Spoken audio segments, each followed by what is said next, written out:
So I would very much consider myself a cinephile. My wife and I have 700 plus movies at home on DVD and Blu-ray and whatnot. So I have a very expansive relationship with film, shall we say. So especially around Oscar time, we have a tradition where we watch all of the Best Picture nominees, or at least try to. And that makes the Oscars a lot more fun. You're a lot more engaged, and then we actually fill out brackets to like guess which ones we want to win, which ones you think the Academy will pick, and if you get either one right, you pick it. So we go in with this of like an entertainment thing for us, but also a like Best Picture quality side of things. So I kind of view all of these films, including Barbie and Oppenheimer, which are both nominated. Yep. For that kind of dual lens of which one's my favorite and which one do I think is a better film. So I would say, pure entertainment wise, out of all the Best Pictures nominees I've seen so far this year, which I've seen 6 of the 10, Barbie is number 1 with a bullet. It's I laughed so much, quote it all the time. Recently watched it again when Elaine watched it with some friends. That's my wife. And found myself remembering the quotes before they happened and saying them just a second before the characters. That could... You know, when I found out the patriarchy wasn't about horses, I got really bored. Did you bring my rollerblades? I don't go anywhere without them. It's good. But what I loved about it, besides being funny, was that it had a really unique point of view told well. And not in a, I'm going to beat you over the head with this so you feel bad about it. Just a well done story.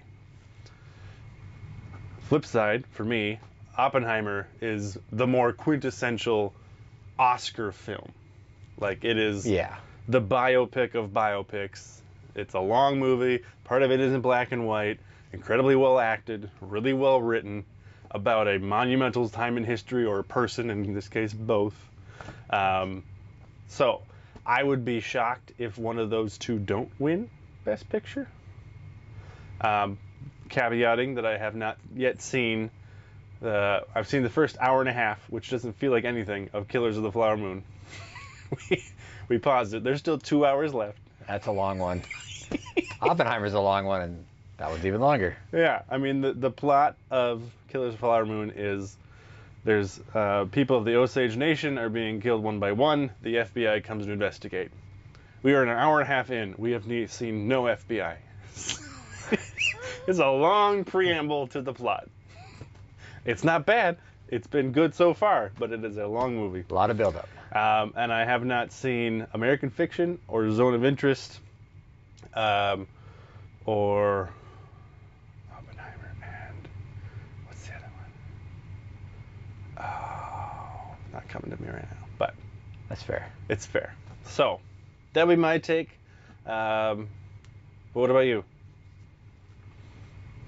I mean, I would definitely have to say that it's going to be similar, mirrored to the Oppenheimer. I greatly enjoyed just because of history, and just obviously it's dramatized for the movie, but I just always enjoy, you know, history and how we've gotten to where we are, and then the characters and the real emotions and real, like, what people do, what you actually see happen, where people aren't exactly who they say they are to their face, and the way they act and stuff. Some of that, you know, portrayed through that in a real time with real people, with real significance. And I think, especially when you look around like the world today, AI is the big thing that's coming. And we're still, I mean, AI has been around for a while now, but it's like really getting momentum. What does that Pandora's box look like? When I was watching Oppenheimer, it's a lot like, okay, when they open that box, like, it's open now. You don't go back. I mean, see, AI, Oppenheimer, atomic bomb, AI, not exactly on the same level, mass destruction tool, not sure how it's all going to be used yet, Yeah. but it's still a advancement in human technology that we don't know where it's going. So watching that, living in the time we are with AI really building up now, to me, I looked at it and just saw correlations to like real conversations, real things that are happening. And there's probably things like that in government agencies and things that we're just not seeing on how it can be used, how it should be used, where it should be used. And unfortunately, we know that there will be lots of good uses from the technology. Unfortunately, just like anything in the world, there's evil that exists in the world, and they will find ways to use good for evil. Mm-hmm. I mean, you can have a hammer, and you can build a house with a hammer, or you can go breaking windows and break it into cars. Like, the tool is going to be used in different ways by different people, and that's from Oppenheimer. That was the thing that just living now, that just I almost felt like I could live a little bit in that movie because of what we're like the precipice of a big shift in society, and that was a big shift in the world. Everything changed after that. Mm-hmm. But yeah, an Oscar winning, I would agree with you on that. But my pick, definitely, yeah. I'm not great at quoting the movies like you, not the voice actor that has all that, but as far as just a fun, enjoyable movie, and I just the overall just the message of like love and the way that they talked about real life, who are you, what's your reality, breaking free of your reality, and yeah, the way that was just written and done, I thought was just so well done, so fun, and I had seen things that people, of course, before it came out, and like then when it was in theaters and stuff, I didn't see it till recently, all the different hot takes people had and didn't like this or didn't like that, and yeah, I mean, is there ways to get upset on any one side of it if you wanted to? Yeah, but I think by the end of the story, as it went, Mm-hmm. you got to see like a full transition and kind of a growth and an awakening, with all the characters. I would say the whole world kind of flipped upside down, and it changed their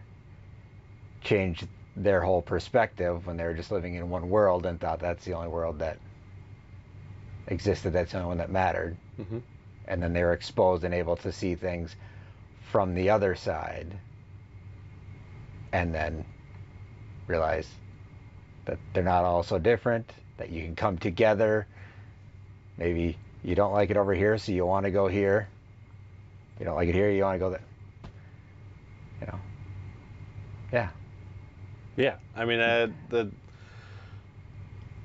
think the idea that stuck with me around, I mean, even the song, which has been stuck in my head, "What Was I Made For?" Not Kenneth, or I'm just Ken. Oh, come on. The "What Was I Made For?" Billie Eilish, which that plus I'm Just Ken are both nominated for original song. Yeah. I think I'm Just Ken won the Golden Globe, but I would hope that What Was I Made For, wins the Oscar. I think it will, which will be Billie Eilish's second. Yeah. But that kind of carried on the theme, which I thought she did. She wrote the song brilliantly, that took off from the movie of just that we spend a lot of time thinking about what other people think about us. Oh, yeah. And not being sure if I'm doing the right thing. Should I try this? What if I fail at this? Am I good enough for that thing? We spend so much time kind of pursuing what other people think we should do, telling us that we should want, that I really enjoyed the aspect of not that taking that kind of introspective look as like, well, I'm just going to live my life however I want, everyone else be darned. But actually like looking in like, who am I? Like, what do I want to be? What have I been? What can I be? What are my opportunities? What are my limitations within that? And then living the best life you can from there. Oh, absolutely. And I think that's actually some of my reading that I've just been doing actually goes well along with that movie too, just talking about how we get these preconceived notions to, like when you're a kid and you go through school and your parents, who kind of you're supposed to be. But then even as we become adults and you start carving out a career and you start settling in and you're providing for your family well, life's okay, but are you stretching yourself? Are you growing? Are you scratching a creative itch? Or are you pushing yourself maybe to a totally different career field that you may have to take a step back, but you would actually be more fulfilled and ultimately do better in long term? But there's just that we all get trapped in an identity or I think sometimes just a comfort zone. You're just like, okay, well, wheels aren't falling off completely. I can do this. And I think it's movies like that where you can really like almost tap into that childlike excitement of like curiosity and just like trying different things. And maybe it doesn't work out, but you'll learn something along the way. And maybe it puts you on the right path to the thing you are supposed to do. I mean, life, there's chances to start over, there's chances to try different things. And I think that, to me, that it just, with everything in that message, it's just, the Barbie movie was just so fun in that. And just, I do think it really, no matter what walk of life you come from or who you are, like, you don't have to stay there. Right. You can make your own path. And it doesn't mean it's easy. Doesn't mean you don't have to start over. It doesn't mean it's not going to be challenging. It will be. Yeah. And that's okay. I'd argue that's a good thing. Yeah. I mean, and kind of jumping back to the kind of the idea of being comfortable and that being enough. I mean, that's where Barbie starts the movie. Yeah. And they're doing the dance party around their Barbie dream houses, and everyone's having a great time. And she's been comfortable. Life has been perfect, She wakes up perfectly coiffed and food's ready. She floats in her car and drives off.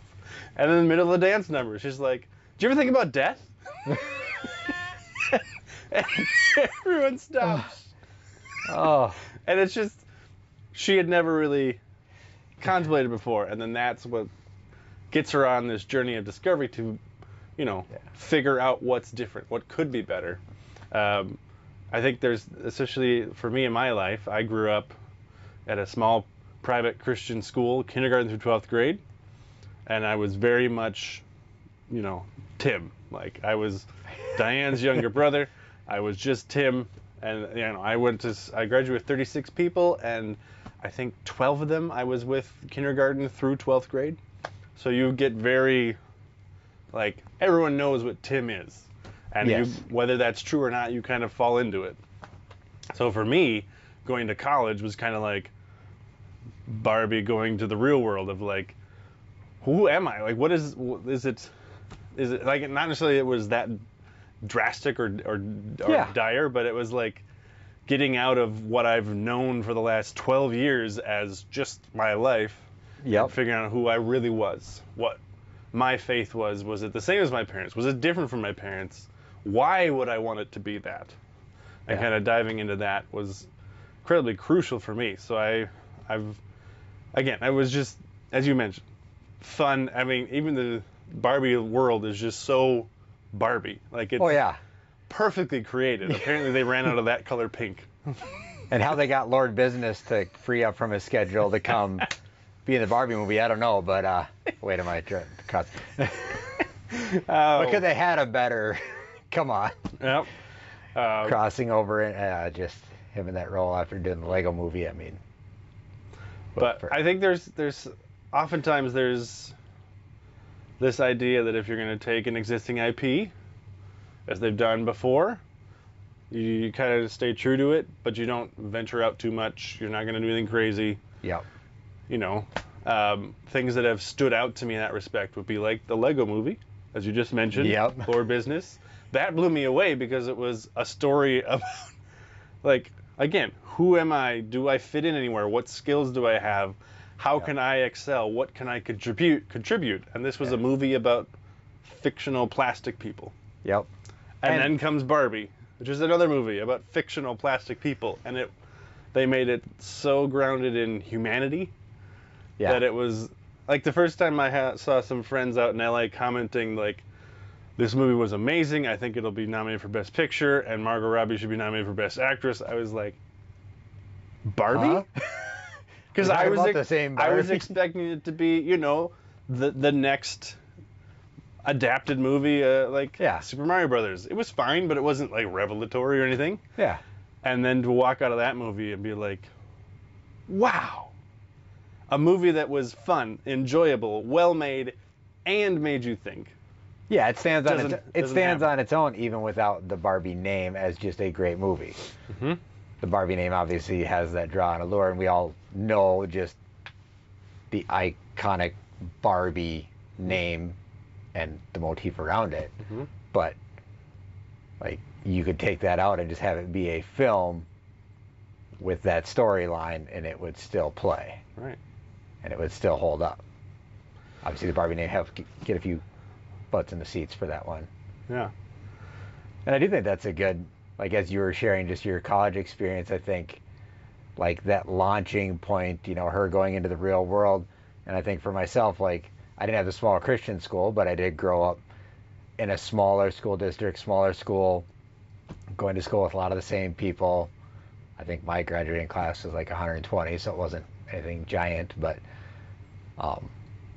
and knew a lot of the kids growing up. But then I joined the Air Force straight out of high school, you know, so I got to really go figure out, like, okay, that's who everybody thought I was there. Okay, who am I now? And yeah, it got me thinking as soon as you were saying that I hadn't really thought about like how pivotal that, like, that transition time is. And I think that thinking about kids and like as they grow and hit that age, like what is their defining time, their defining moment, the rite of passage to figuring out who they are. It doesn't necessarily mean it's going to be college or going to the military, you know, but I personally think it's good to break away from like your regular comfort zone to kind of help figure out who you are. If you just stay in that same spot all the time and people say you are this, you might start to believe it even though that's not who you are or who you want to be. Maybe everybody eats vanilla ice cream and you like vanilla ice cream. Well, actually, I like Rocky Road. But you don't get that because all there is vanilla ice cream in the house every time. So everybody just assumes you like vanilla ice cream. Mm-hmm. Turns out you don't. You just ate it because it's there. It's ice cream, so you're going to eat it. Mm-hmm. No, I think it's something that I didn't even, when I watched the film, like how we were talking about that and you tied that into your college experience, I didn't think about her doing that really would be like graduating and going to the next thing for a lot of us. Mm-hmm. And there might be other points in life where you do a rebirth again, a rebranding, this isn't me. You know, you shared that, you know, going to the Christian school and growing up in that, you know, for me, a reinventing of my life and changing was I didn't grow up in the church. I didn't go to church. You know, I always believed in a higher power, but I never had any kind of relationship with God, you know, and then he got a hold of my heart 7 years ago. And that was a big identity, who am I, that just morphed. Mm-hmm. It felt like overnight. Now looking back, it's not. It's been, you know, a transition thing. And I think that's another thing to take away is that it's not like she was going into the real world to go do it. It wasn't like there was something just being handed to her. And that's real.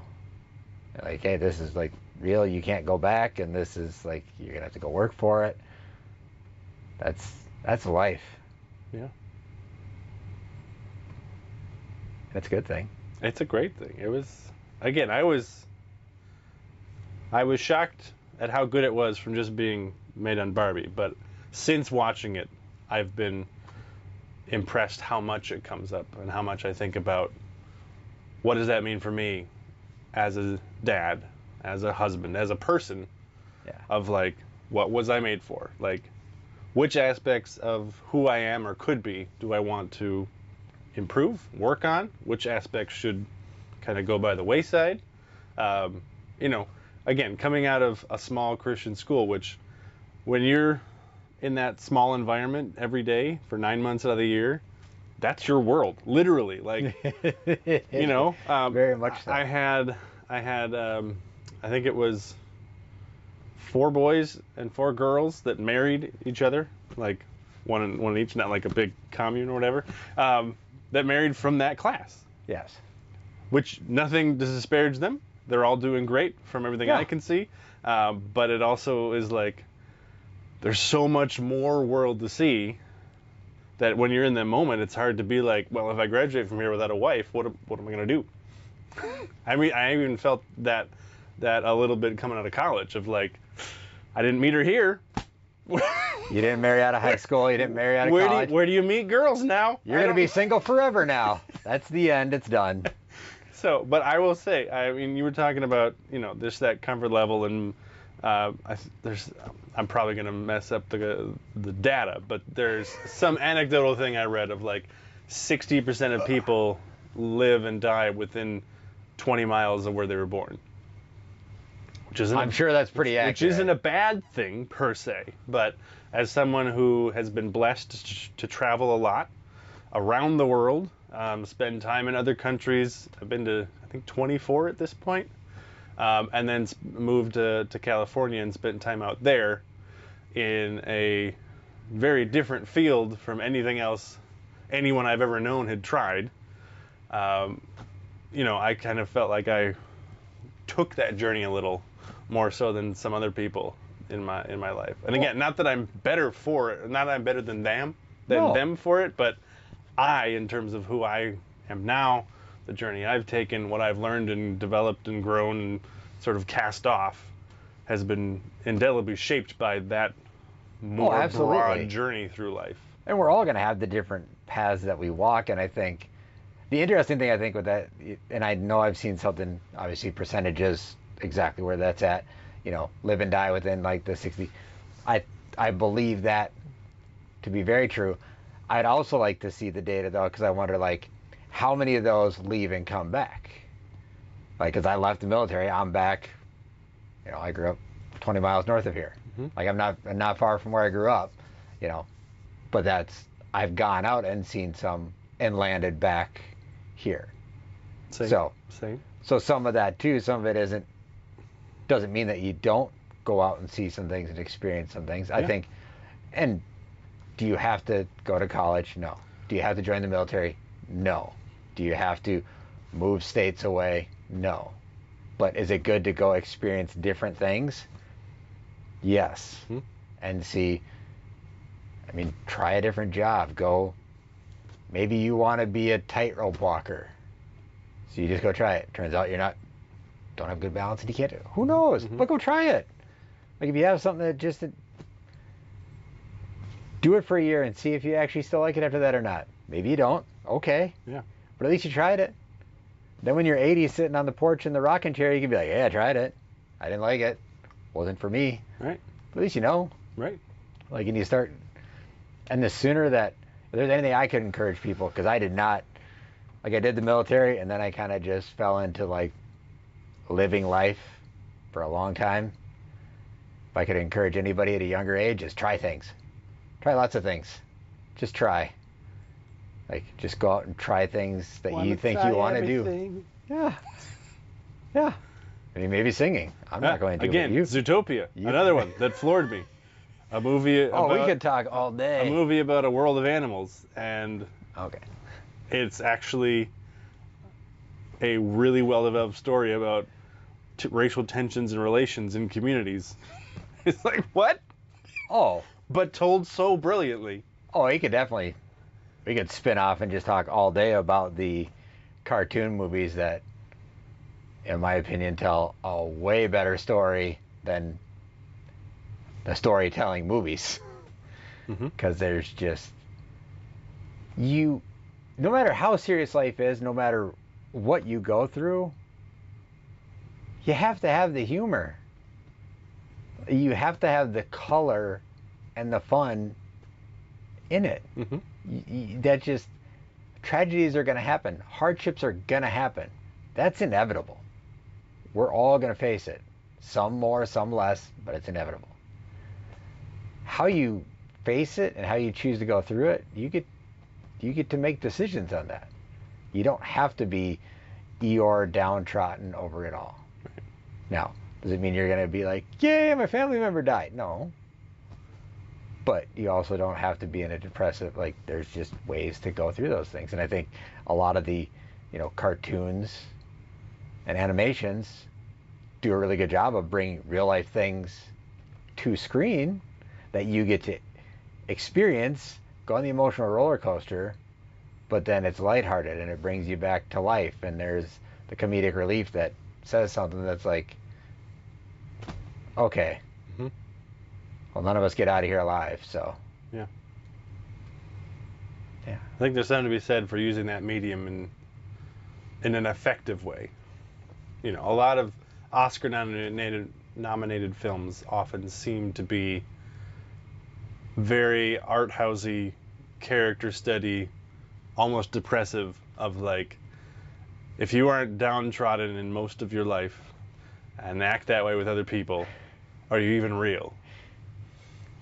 I don't know. Maybe it's just my personality as a more kind of extroverted optimist and empath, but I try to lead my life with fun and humor and congeniality and all those things, and that works well for me. It doesn't work well for everybody. That's okay, but I couldn't function in a world if I was always worried, stressed, anxious, sad, or depressed about something. Oh, absolutely. And again, not to take anything away from those great, those pieces of art that are made. Like Oppenheimer is an amazing piece of art, and not to take anything away from, but there's not a lot of humor or light tones or moments in it. Is it an amazing film? Absolutely. Was I enthralled in the story? Yes. Did they do an amazing job telling it? Absolutely. Did I learn some things, although dramatized? Yeah. I knew some. Obviously, some things I'm sure exaggerated, and you'd have to go to the history books to know, but you get a little bit more of an insight. There's plenty of them over the years that have been that, but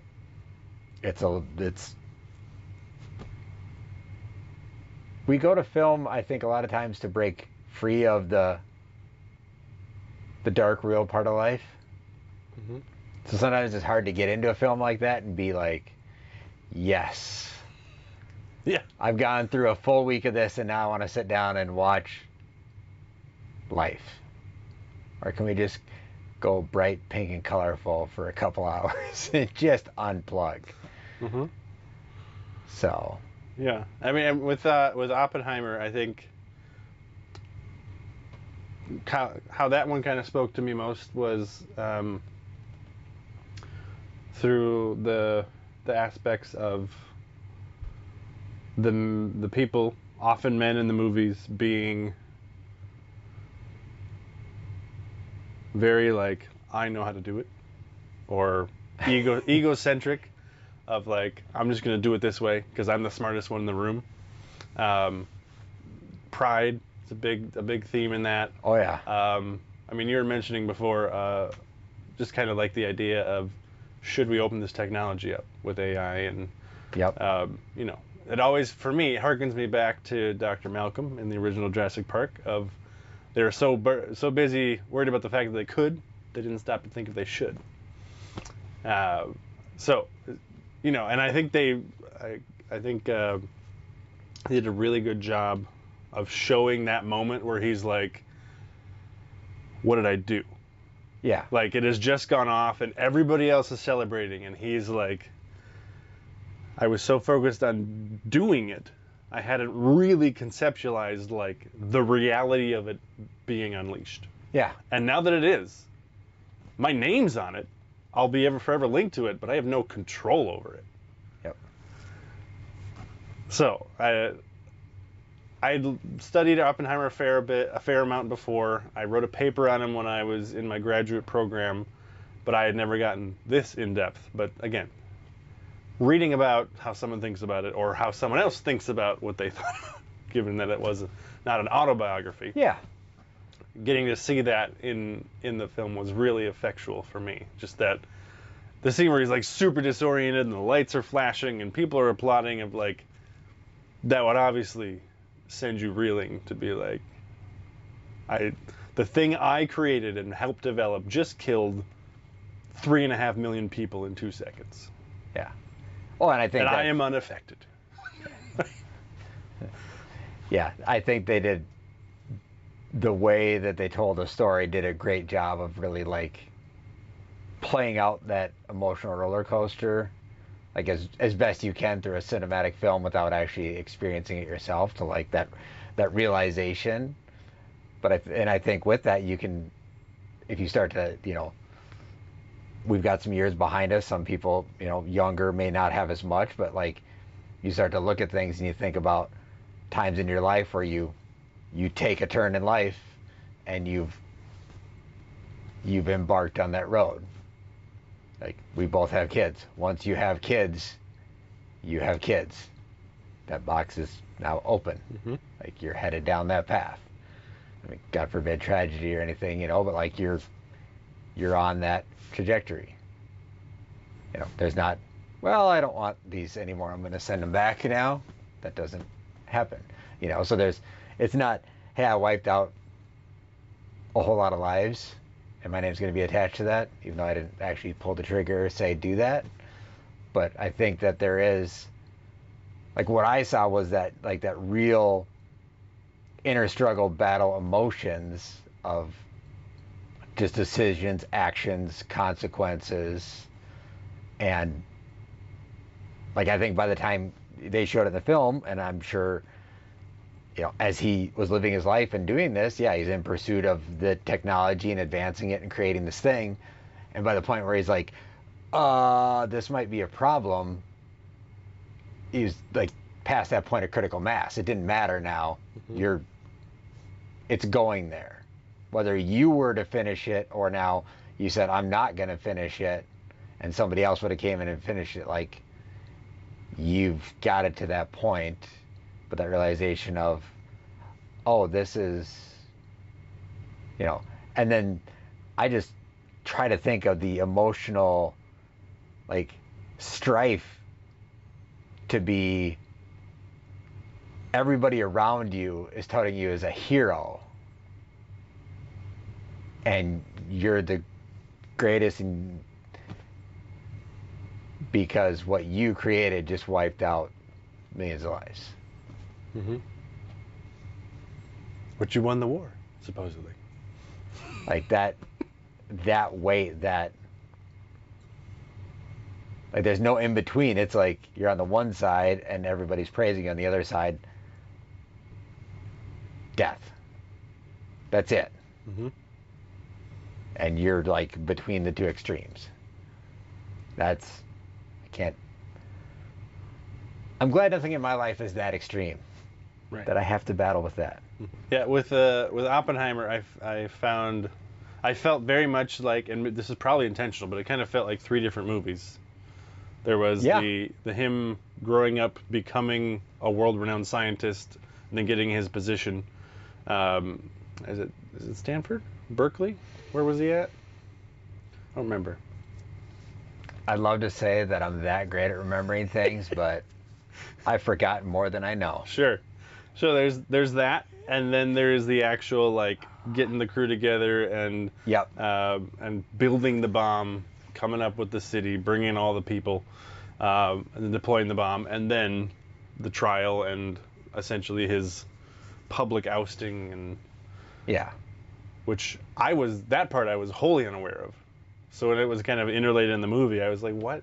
Yeah, cutting in and out to that. What is this? So the payoff for that was really interesting for me, because I didn't know that part. I just focused so much on the Manhattan Project and what he did to make that. I hadn't really looked at the rest of his life.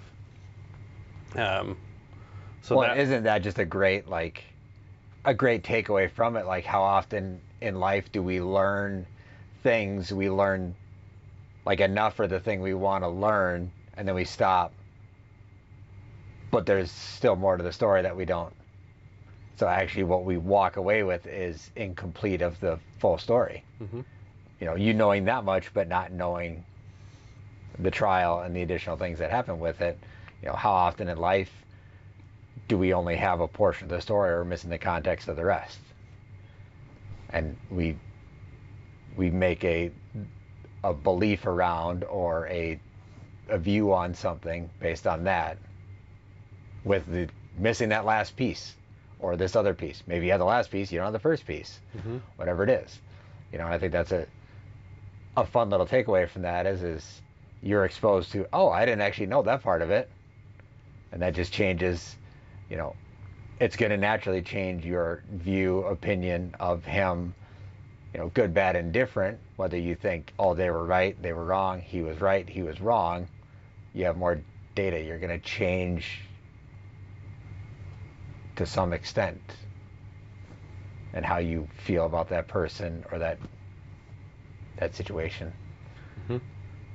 And yeah, the way they intertwined that whole trial through the whole thing, though,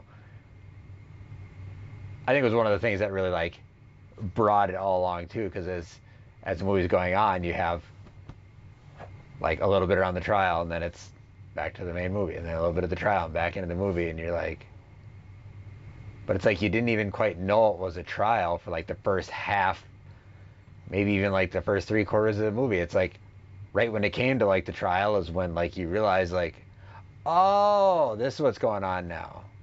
Well, and Robert Downey Jr. was great, and I expect him to finally get his Oscar.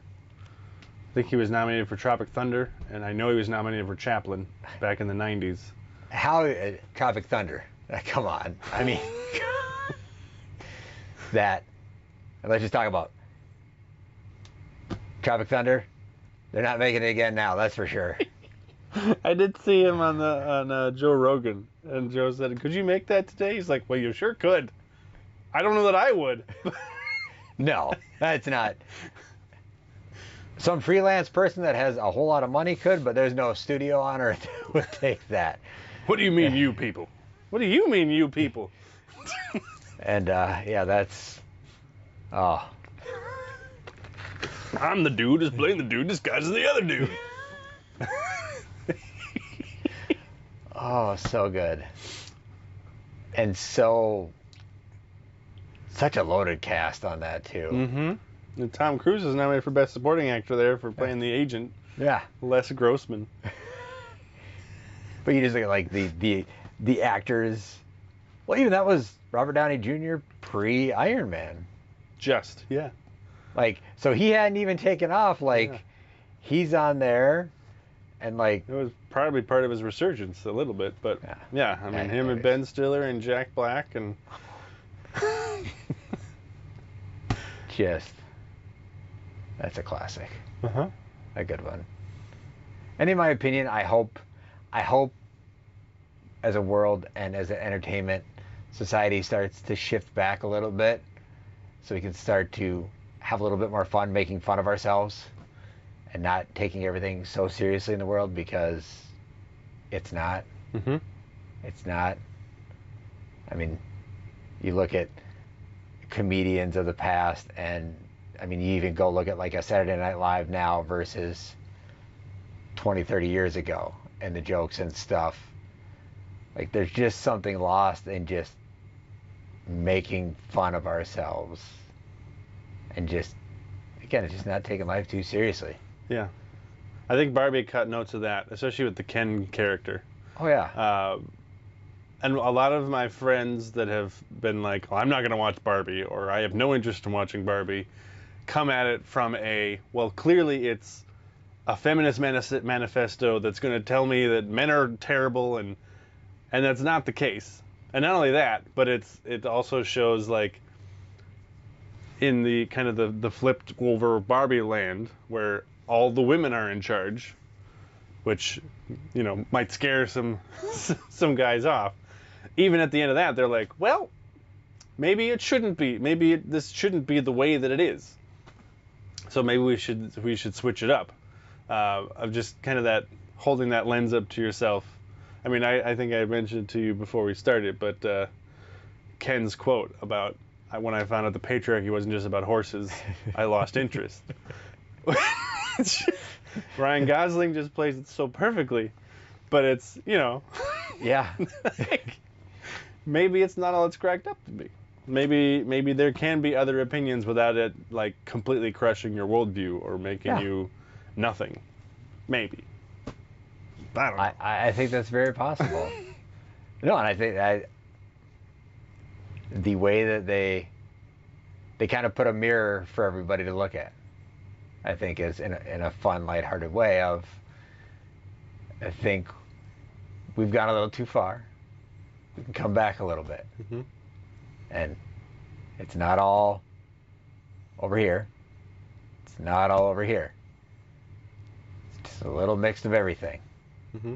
And that's what it should be. And that's what we have been. Yeah. And in a world of Kens, be an Allan.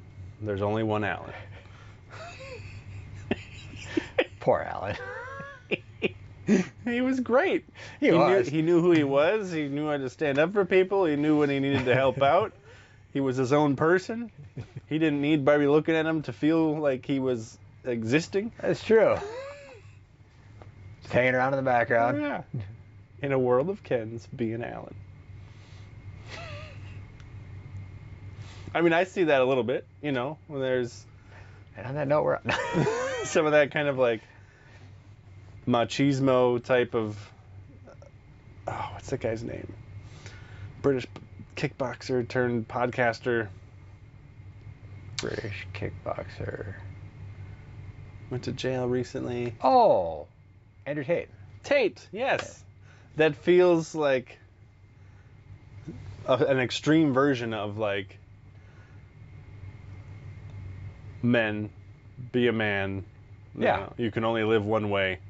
That kind of like bro manhood. Yeah. That is very Ken-like at the beginning of the film. That Ken himself bucks at the end to kind of figure out who he is without Barbie, which is great. But I think in general, kind of that Allan character is like, I felt like that a lot. You know, there's manly things that men are supposed to do that I've been like, that doesn't really do much for me. I don't see the appeal. I don't see how acting like that makes me empathetic or kind or caring or loving or Christ-like or any of these things, but that's how you're kind of told to act as a boy or a man. And well, absolutely. And as you mentioned the Christ-like, and you think about like, oh, boys don't cry. Jesus wept. He really wept. mm-hmm. It's okay if a guy cries or has emotions. That's an okay thing. It's not something to be looked down on. And okay, if you don't like sports, does that make you less of a man? No. Mm-hmm. If you like sewing and you don't like building a house, does that make you less of a man? No. And if you're a woman and you want to build a house and you don't want to sew, does that make you less of a woman? Nope. It just means that's what you want to do. Mm-hmm. It doesn't matter. It doesn't. Yep. And everyone fits in neat little boxes. Yeah. Supposedly. Except for not. If I can't qualify you by checking a few boxes, then there's something wrong with you. Yeah. You need to fit into my definition. Well, secret time, there's something wrong with all of us. But to me, that's the spice of life, because we're all a little bit broken and a little bit off, and that's where we come together as a society and as a community and as a church and as individuals, and you bring your different mix of skills and you find those people that mesh with you. And I love being at a point in life where I can have conversations with people that I care about, people that I love, and have different opinions about it, and still be friends afterwards, and walk away. Mm-hmm. And that's okay. It's okay to not see everything eye to eye. If we all saw everything eye to eye, that's kind of like the start of the Barbie movie, where it's just like, this is the world and this is exactly what it is. Mm-hmm. But that's not reality, and that's not like there's more. There's more to us. There's more to life. Yeah, there's more you bring to the table. Yeah. And if in those weird idiosyncrasies of you, that's your gift to bring. Is what is that weird thing that you don't want to tell anybody about? That's the thing. Yeah. That's the thing that actually everybody needs. But whether it's school, whether it's your parents, whether it's society, whether it's social media, whether it's the news, whether it's the movies, whatever, something is telling you, oh no, don't. But that's the thing that makes you you. There's those things that you're like, I don't know, I don't want to. No. That's the stuff you lean into. Yeah, there's another one of my favorite shows is Doctor Who. Who? Doctor Who? Who? With specifically David Tennant and Matt Smith are my two favorites. Matt Smith's number one, David Tennant's number two. Don't hate me, I'm familiar, but I haven't watched. My wife's favorite is David Tennant, followed by Matt Smith. But there's a quote where one of the companions is feeling a little down about herself and that she doesn't really contribute and she's not super important and it would be fine if she just wasn't there. And he said, because he's a very, very old alien Time Lord, he's lived like 740 years or something at this point. He says, with true sincerity, in 700 years, I've never met anybody who wasn't important. And I was like, yeah! That's awesome. Everybody's got a thing! Find your thing! Yes. Yes. Mm-hmm. That is, yes. We all have gifts, and you have to lean into them and find them. And sometimes what you need to do is, we all have trouble seeing the greatness in ourselves. That's just like a blind spot, or you don't want to believe it. And if you're one of those people that's stuck and you don't know, start asking the people around you. Ask your friends, ask your family, or listen to what they're saying to you or about you. If somebody keeps saying something, that might have something to do with who you are. Like if you're just really good at, not coming up with a good analogy right now. It's just falling on my face right now. Art, knitting, music, singing, talking, giving speeches, painting. You go out to a concert with friends and the opening acts, you always can hear the one that's going to be the next big hit. Like you just have like that weird talent of just like hearing it. But you just think it's like, oh, they're going to be big. And then you never do anything with it. Your friend's like, you always know the next big band coming. And you're just like, oh yeah, I don't know. Mm-hmm. Maybe you should lean into that. Maybe you have an ear for music and what people want to hear. And maybe that's the direction you should take your life.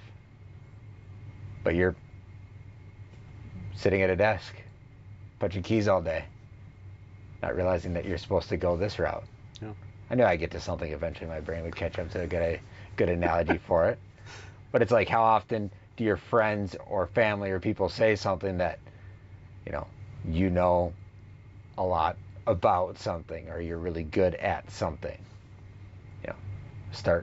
If you don't know where you're going in life and you don't have a path figured out, lean into that stuff. Maybe ask them questions. Like, why do you think I'm good at that? Why do you think I'd be good at that? Or lean into it. Mm-hmm. Be curious.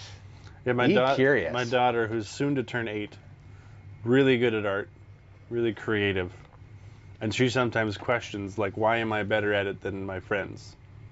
Like, well, 1, you probably have a natural gift to it. But 2, because you enjoy it, you do it so much, so you're going to be better at it. You just lean into it. Like, it's one of your things. Like, and she's still figuring out some of her things, but that's been one of her things since she was 3. Yeah, I was unaware of remember the big glass bowl he had that he filled up with marbles? Yeah. Wasn't that for acquiring what they needed? Yeah, they were, what's the process called? I'm forgetting. Mining? Refining? They were refining the uranium they needed, I think it was. Yeah. I was unaware of that aspect of it, that they needed so much of it and had so little at the start. Yeah. I was like, they're never going to fill that. Right? What are you talking about? Quite the visual. Mm-hmm. Mm-hmm. What I'd like to know is, was that for the movie, or did they really do that in real life? I did not research, so I can't answer that. Yeah. Either way, it played well on TV or Yeah. on the movie. Maybe in the comments. So Oppenheimer, Barbie. That's where we started. That is where we started. Went on a cycle around. What would be... I just think about human emotions. As you walked away from Oppenheimer, what emotions and like takeaways did you see through the movie, feel? What was the... I would just say the main one is, I think, kind of harkening back to what I mentioned before, of just the idea of pride. Okay. Which I would say for me is something that I can work on, but seeing it played out on the obviously a much bigger, more dramatic stage. A lot of the characters in the movie and in real life dealt with their own versions of pride and how that affected what they did and what the choices they made and the things that have now been created and unleashed, as we've talked about a couple times. That comes with a little bit more responsibility when you have the skills and knowledge and abilities to create something or do something or change something for someone else. Can you? Should you? Yeah. Will you? And how to go about that. Yeah.